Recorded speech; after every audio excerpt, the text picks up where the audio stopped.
I prefer personally to twist on dry hair. That works best for me. And that's why I have this little section of hair up here. Now, how you choose, to put your twist in is up to you, but I prefer dry. For me, I find that my twists last longer, they tangle less, and they're easier to take out when I put them in on dry hair. Now you can choose to air dry, you can blow dry, you can even flat iron beforehand if you want a really sleek look. This hair right here has been air dried and then stretched out a little further using fat twists. And I went ahead, I haven't combed through it, but I kind of finger through it a little bit, and that's usually what I would do on a typical day when I'm twisting my hair. I want to say that how tight you put in your twist is really important, how long you're able to maintain them. Sometimes I see people's twists and they're so loose at the roots and they're asking me why they're not lasting long. And I really think a part of that is that you're not really twisting all the way down to the root. So my next tip would be to make sure that you section your hair off small enough if you expect the twist to last a while, so that you can twist all the way down to the root when you put them in. Or else you're just going to end up with puffy roots. Do you see how I'm able to really twist all the way at the root, and then it's not so tight that it's yanking my hair? If it feels uncomfortable, that means it's too tight. Now notice that if I get a really big section of hair, like when I do, fat twists, which are fine, they don't last as long, and I try to twist that down to the root, I only can get it so tight, and then it puffs up. It doesn't work as well. I think placement is very important in making your twists look nice, neat, and even almost professional if you really do them, if you really place them properly.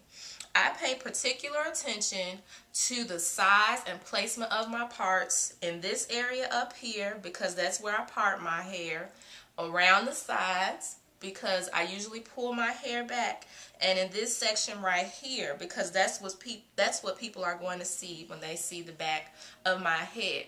I usually make those parts smaller as well as neater. Now the parts under there sometimes aren't as small and as neat. I can have a little more leeway with those.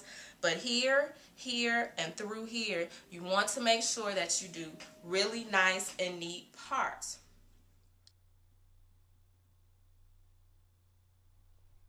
Other videos, my hair is naturally pretty dense. I have a lot of hair, but even still, you can avoid that scalpy look by doing what I call a window pane effect when you put in your twist. Okay, so I went ahead and put 3 twists in. Now what I mean by window painting is that I don't just part the hair straight back and then twist all the hair in that row. To me, that leaves the hair looking really scalpy and the twists look thinner.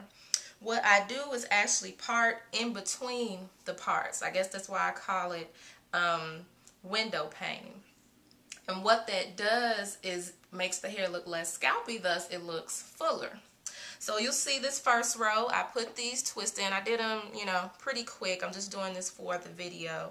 And then this second row, you notice I didn't part directly behind this twist. I parted off to the side to it.